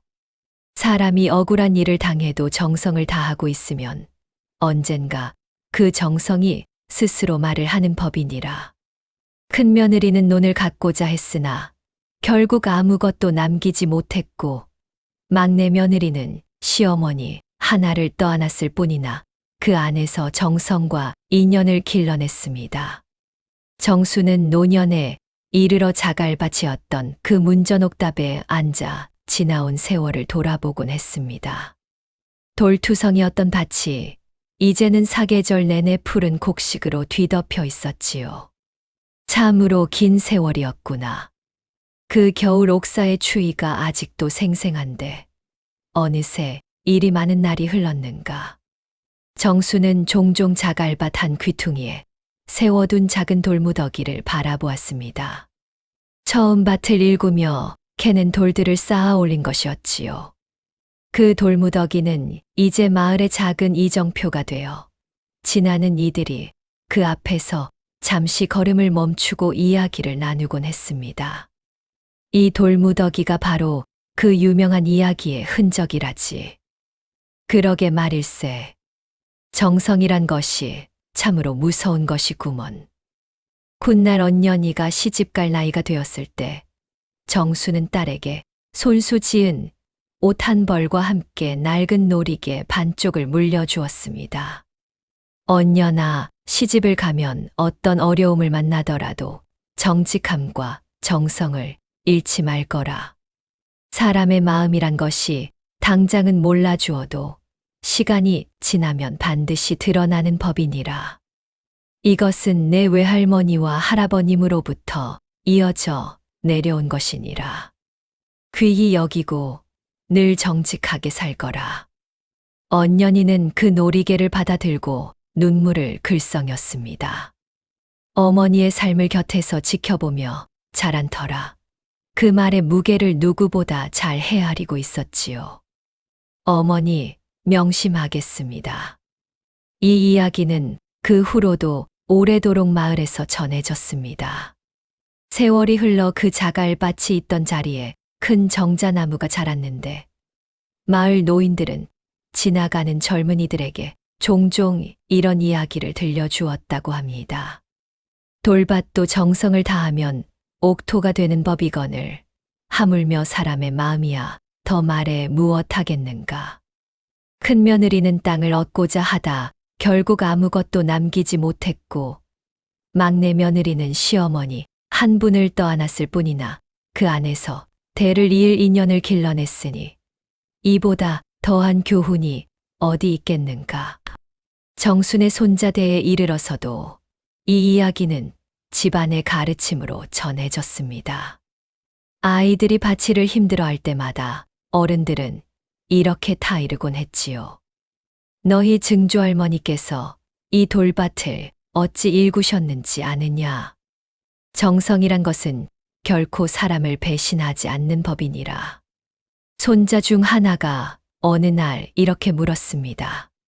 할머니, 그때 큰할머니께서는 정말 그리 모질게 구셨습니까? 정수는 이제 백발이 성성한 노인이 되어 있었지만 그 물음에 온화하게 웃으며 답했습니다. 사람이란 것이 원래 완전하지 않은 법이니라. 다만 어떤 상황에서도 제 마음을 바르게 지키는 것, 그것이 가장 중요한 것이니라. 손자는 그 말을 다 이해하지는 못했지만 할머니의 온화한 미소만은 오래도록 기억에 남았습니다.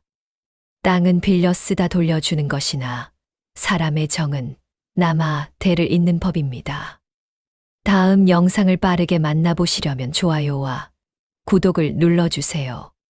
지금 화면에 나오는 더 재미있는 영상들도 함께 해주세요. 그럼 모두 행복한 하루 보내세요. 감사합니다.